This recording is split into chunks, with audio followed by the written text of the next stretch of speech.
Hollywood is in an absolute spiral today, folks, as they view a box office that has been burned to the ground and streaming that is becoming disastrous, at least for Disney. Today, we're telling you why they are down to the message and no longer the money.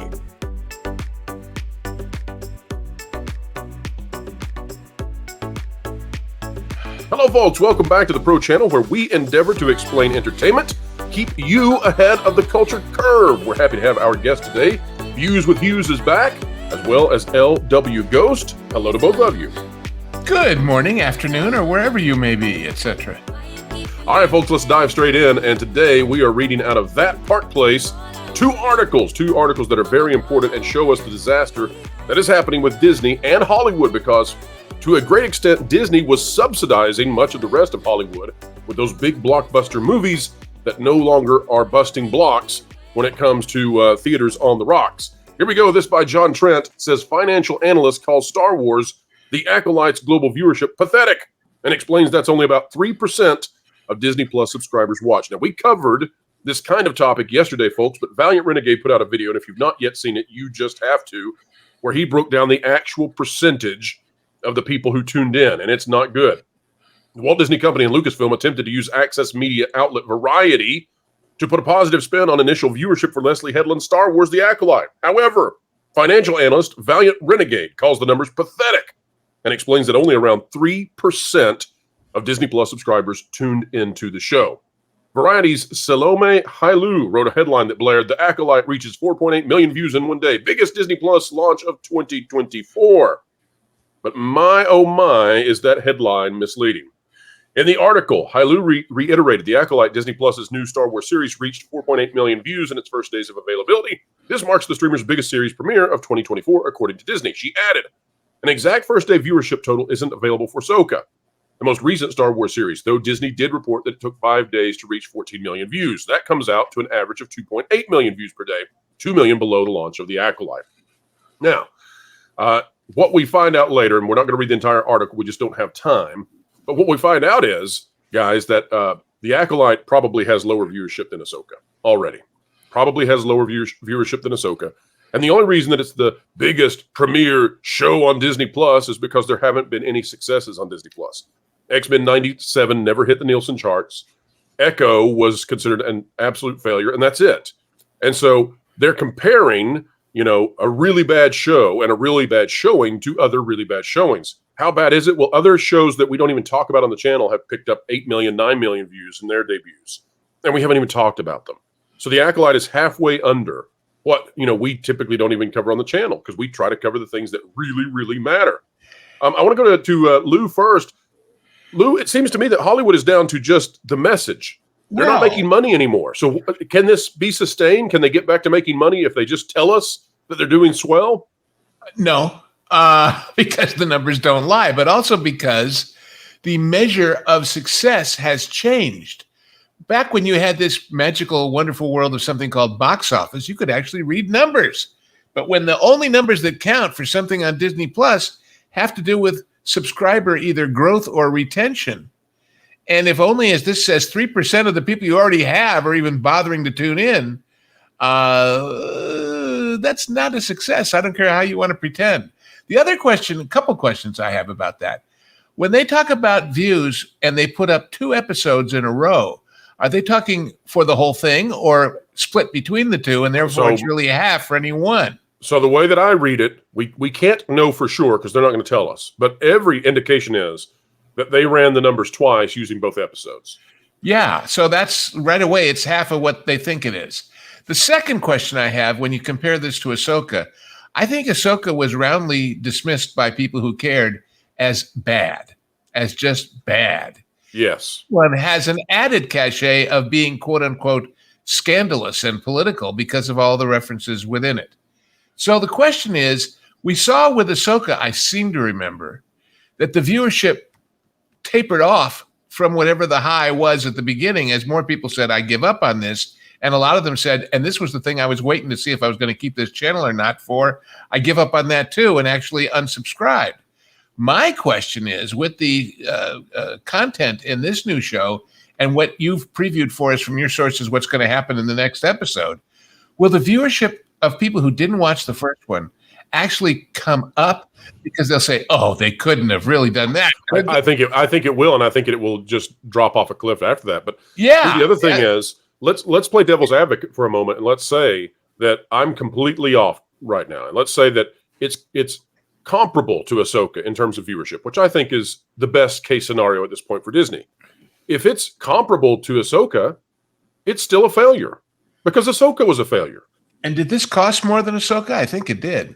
This one cost about $180 is what they're reporting. We're betting it's over 200, but $180 is what they report. I thought it was 200 million. Yeah, it might be at this point. We suspect it'll top over that. Hughes, I want to ask you a question though, because it's not just streaming with Disney that has really failed. Disney has absolutely devastated the box office by going to places that are disastrous in terms of the revenues they're generating, and other companies too should have stepped up, but we have seen some of them do so. Disney, though, was largely responsible for driving huge numbers of attendance with their Marvel movies, and one would have thought with their Star Wars movies and their animated films, and that has fallen off a cliff at the box office. Hughes, what are you watching when it comes to movies this year? Do you see anything on the horizon that might actually save Hollywood from just being a message about, hey, we're doing okay? Do you see anything that's actually real on the horizon?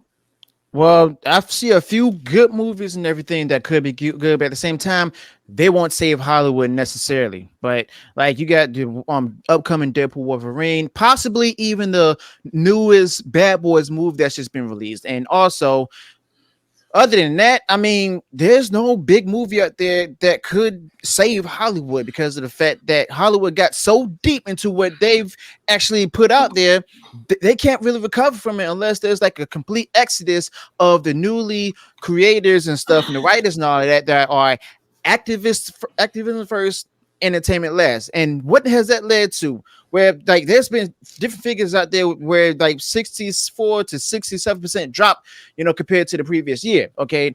It was basically because of like the oversaturation of content, like they say, but at the same time, it's leading to the changing of audience preferences and stuff. And then there's also the heavy messaging of, political messaging out there of the Google community and all of that. I'm going to leave it at that. But there are two more factors here. One is, if you are a big success in the theaters, let's say we're wrong and the Deadpool Wolverine movie does even better than everybody's anticipating. And it might. That's a movie and it might, but at that time, when we look at those numbers, I think we need to look at a comparable film from, say, a year or 2 or 3 or 4 ago and see how long this one stays in theaters. Because it seems to me that in a desperation to either get a more guaranteed return or to get material for things like Disney Plus, these movies aren't lasting as long at the box office as they used to. And even if they're doing well, and even if they have big stars, suddenly they're showing up on all the various outlets quickly. And what that means to the business is this. As I've explained before, the deals for how much of the box office the studio gets versus the theater are done so that in the first couple of weeks, the lion's share goes to the movie studio. But then that formula shifts and the theaters make more and more the longer the movie runs. Well, if it never gets that far, they're tough out of luck. Right, crushing the theaters. There's the two. Go ahead, Lou. No, what you're saying, as the theaters diminish, what if you gave a movie and there was no place to put it except on your streaming service? It appears we're having some technical difficulties. Apologies, folks, on Hughes not being with us currently. But Lou, there's two things that have been said in the past 24, 48 hours that I've loved what they have crystallized in my mind. First of all, Hughes saying that activism first, entertainment last. I think that's a great line. That's one we need to remember because that's what's destroyed Hollywood. And when we say it, let's stress something. Most people who are even dealing with that subject are dealing with on the terms of the specific activism involved. Bigger than that, there's lots of people who, okay, you want to do that message, just don't shove it down my throat. Not because of what they're saying or what particular political or sexual or social point of view they're taking, but because I don't want any of them in my movies. I just want to go have a good time and root for the good guy and root against the villain and have the good guy win. Thank you very much. End of story. It's not, I would suggest to the larger audience, the content of the activism. It's the very existence of it in a place that has heretofore been sacrosanct. Yes, yes.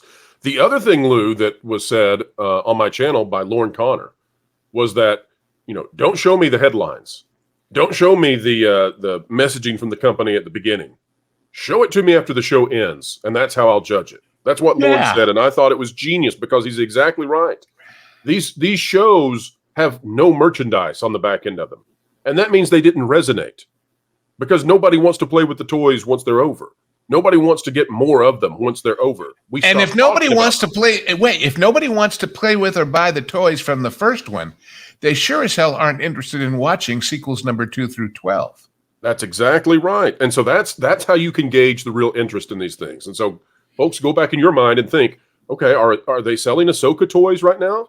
No, they're not. Are they selling Bad Batch stuff right now in Walmart and Target and other places? No, they're not. But you, Lou, have put this into the best possible article, and that is, of course, right here, Accountability or the Lack of It, Why Imagination is Not Always Phantasmic. And I love this article. Let me read just a little bit, and then I want you to expound upon it, please. Okay, I'll try. The human mind or mind's eye has unique abilities that no other species on Earth can manage in quite so comprehensive a way. While we may have seen what looks like our pets dreaming, and while we can ascribe to it imagined hunts or chases or the like, all we really know about imagination that's profound, spectacular, and virtually unlimited is human, and human alone. That should automatically be a good thing, and in theory it is something we Homo sapiens can be well full of pride about. But it is what comes next that makes the difference or the disaster. Imagination in the purest sense stands alone, but without some real-world accountability for it, the results can be anything from sadly wasted to downright disastrous. And that brings us to the Acolyte, Tiana's Bayou Adventure, The Marvels, Wish, and Indy's Dread Dial. And I only wish we had thought of Indy's Dread Dial months ago. My gosh, what a great... I was just trying to shorten the sentence at that point, and that came out. So Lou, you're talking here about the disaster of the imagination as it's being put forth by Southern California and sometimes New York, essentially. That's where this is really taking hold. I'm just saying walk us the through. Imagination that goes into all of this is great. Mazel tov. Have fun. But when you try and turn it into an actual real live commercial broad appeal product, whether that product is a movie or a TV series or a theme park ride or whatever, you got to have people who know how to do that involved. And they seem to be basically letting the inmates run the asylum on these deals. They're saying, oh, you're a fan and you think this is cool? Great. Here's $200 million. Go make it. And guess what? They don't know how. They never knew how.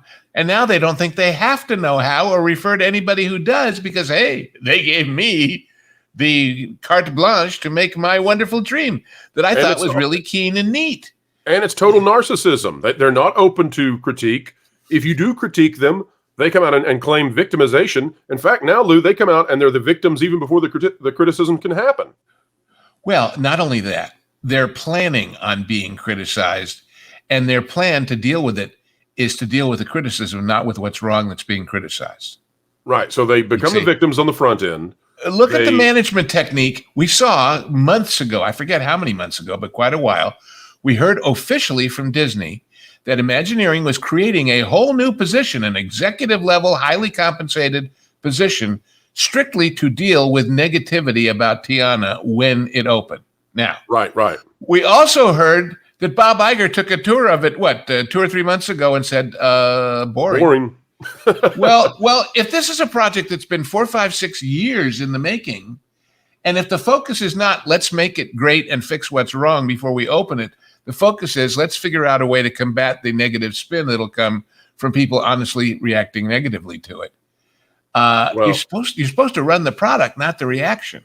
You're supposed to be caring about making it work, not, well, yeah, it's not working, but what the heck, we'll pretend it is and open it anyway and have it run 2 hours a day instead of all 12 or whatever it's supposed to be. Lou, I had not planned on showing this, but I want to show this to you. This is Tiana's Bayou Adventure. It's not open yet. Yeah. We're still in media and cast member previews. This is not open yet. And take a look at this, Lou. It's already broken. It was broken when it arrived. None of this works. It's incompetent at every level. It's incompetence on the art side. Look at the eyes spinning when nothing else moves. That's hilarious. Oh, that's the stuff of nightmares. I hate to say it, and I don't mean it negatively, but that looks like the briefly stunned look we saw on Hughes' face just now when the stream stopped working. It's like, which, by the way, I think we're about to get Hughes back. Oh, good. Before we do, Lou, I just want to say this is the pattern right now. Become the victim before the product is released. Make the product such that it will fulfill that prophecy that you will be the victim. Then, when it inevitably fails, gaslight with a message of falsehood. That is the pattern. It's a 3-step pattern of anti-success. Every part of that is anti-truth, and every part of that is anti-success. Now, someone, of course, who is not anti-success. Let's bring him back. It's Hughes. Hughes, welcome back, buddy. Sorry about that. My computer was messing up, my broadcasting software and stuff, and the camera issues. I hate when that happens. No worries at all. Oops. And negatory. Here's the good news is you have a great career ahead of you in Walt Disney Imagineering PR. That's right. Real quick, would you share with us, please, your thoughts on the Acolyte, your thoughts on Tiana's Bayou Adventure, and sort of just this situation where Hollywood knows they're making stuff we don't want, and they prepare to be the victims because of it, and then to gaslight us on the backside of it? Well, for one, it shouldn't have been happening, period. And I'm going to say this without the camera and everything, but, oh, well. The fact of the matter is, all these things came from Bob Iger. Okay, all of this was approved by him. It was his idea too to cancel the whole attraction of the previous mountain, just to go ahead and bring on Tiana's Bayou. And also, what in the world were they thinking, and where they thought that it wouldn't even mess up? They should have been prepared for that. Usually companies like this have a backup plan in case things go wrong to close it off and stuff. But they had a deadline to release, and next they had a rush and stuff to go ahead and be done to the point where they didn't have any plans to actually come forward to bring forth whenever something like this would happen. They didn't even think about that. Am I wrong? Yeah, you're exactly right. And one more thing. When you mentioned, Pro, that it's in cast and media previews, since when does anybody say, well, it's only the media, the people are going to tell the world to come see it or not? Let's show them a substandard version. Let's preview them when it's still broken. That'll make a lot of sense. Well, we had to destroy the last one because it was broken, Had to get rid of it. Oh, the animatronics, they just don't work. It's old, it's faulty. When you said destroy the last, it occurs to me that terribly sad but true historic line from the war, where they said, in order to save the village, we had to destroy it. Yes. Oh, God. Well, and that might be true of all of Hollywood at this point, Lou. I mean, you look at streaming, they've decimated their own revenue streams, right? Streaming has cannibalized the theater. It's cannibalized it took away physical media, DVDs, Blu-rays, etc. Let's put it this way. If back at the dawn of movie time, this new thing had come out and they tried it and people said, thanks, but we're going to go back to vaudeville in the theater. This isn't so great. It wouldn't be a big deal. It would be, we tried, it didn't work. Mm-hmm. But what they did to make these changes and to do this whole streaming thing was say, all the stuff that does work, that's been working, that's created the billions of dollars in revenue and millions of jobs that we've created over the last 50 years. Now we're going to try something else. That's right. And if it fails, it's not our fault. It's the audience's fault. Exactly. Earlier today is kind of a cap to the whole D-Day commemorative.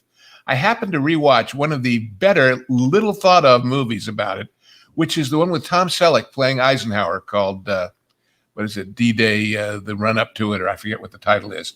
But he's great as Eisenhower. But the point is, everybody knows the big issue on D-Day was to go or not because of the weather.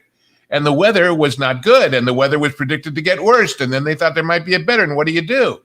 Well, they decided to go, and Eisenhower wrote a famous thing to put out if it failed, if they had to withdraw everybody, saying, it's my fault.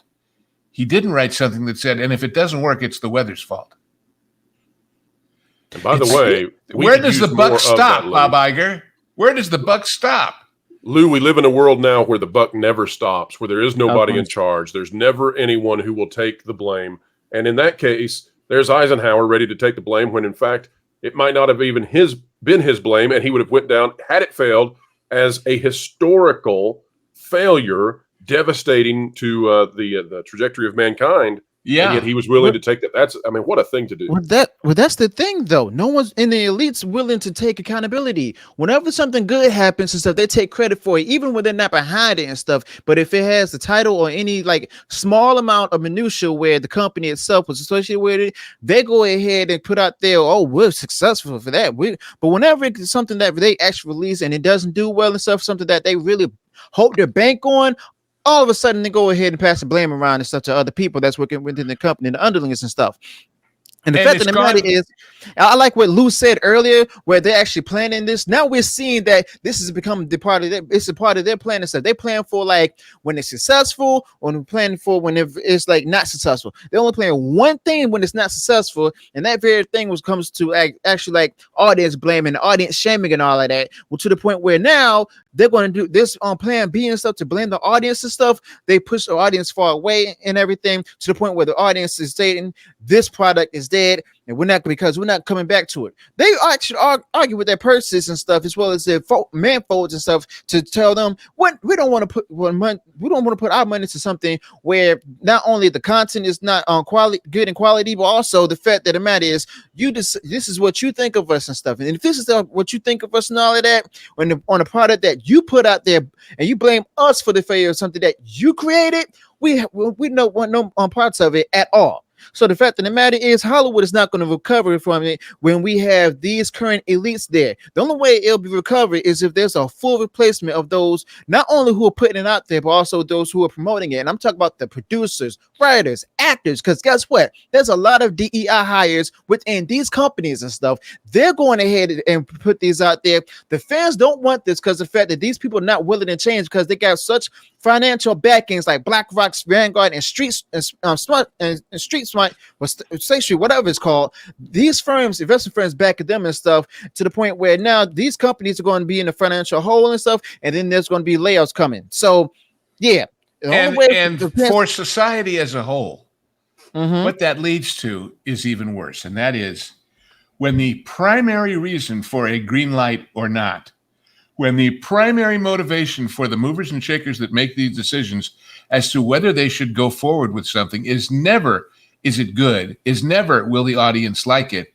Their number one reason for saying yes is, if I say yes and it flops, have I got a good excuse? Yep.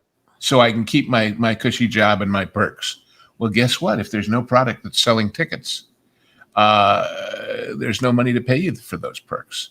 So these people are committing career financial suicide with the excuse that, hey, they're just covering their butt and the company's butt, when the company has nowhere to hide. And Luke, that is why these headlines that come out to tell you how something is a huge roaring success when it's clear it isn't will continue, because they just keep changing the way the score is counted. That's all. Lou, this is the very first time I get to do this. It's even worse than that. Oh, Lou, I'm going to sue you for copyright. It's not just their careers; it's their industry, and they've killed it. All right, folks, we hope you enjoyed the video today. Make sure that if you did, you sway YouTube in the right direction. Click the like button, share, subscribe, click it, stick it to the algorithms, it's the notification bell, and drop a comment down below. If you're not yet subscribed to Views with Hughes, your agenda-free news, make sure you do so right now, folks. Get over there. The link is in the video description down below. And don't forget that we have a special Acolyte after party coming out this Tuesday as soon as the episode ends, which will take me about 30 minutes to watch, prepare. A full panel of experts will be there. Folks, we've also got the Pro Show coming up this Tuesday at noon Eastern. If you think it's a full day Tuesday, you should try being me. Actually, I love it because I get to spend more time with all of you. Folks, and if you're a member of the channel, the genre guys are here for you. That's right. And I just spent last night rewatching the movie we're going to shoot tonight, and you'll see next week. And I'm going to tell you something. If you think it's impossible to make great entertainment, we knew how once upon a time. And I'll tell you what, we're better men than you are, Gunga Bob, because our movie is Gunga Din. And it's spectacular. It is so damn good. And no CGI and no special effects. Just 8 zillion experts pretending that the California desert is India. And Cary Grant and Douglas Fairbanks Jr. and Victor McLaughlin and Joan Fontaine. And God, it's even better. Talk about it for a minute. The guy who directed that in 1939 went all the way forward to Giant. How's that? From India to Texas in one career. But anyway, that's just among the many wonderful things that are there for you if you just plain join up, because it's worth it, unlike the Acolyte. Latest member exclusive content is an exclusive interview with science fiction author Devin Erickson. Folks, go check it out. I think you'll enjoy it greatly. And until next time, folks, keep learning, keep growing, and keep having fun. Say it ain't so. This just in. Disney lost money on another movie. Why, that can't be. I thought that John Lasseter fella over at Pixar was cranking out the latest hits, and Marvel was unstoppable, and Disney princesses were a thing, and Star Wars was a multi-billion-dollar money-making franchise. I overheard you talking about Disney, and wanted to let you know you're really behind the ball. If you were getting great articles from thatparkplace.com and subscribe to WDW Pro's YouTube channel, you'd actually be ahead of the culture curve and have entertainment explained.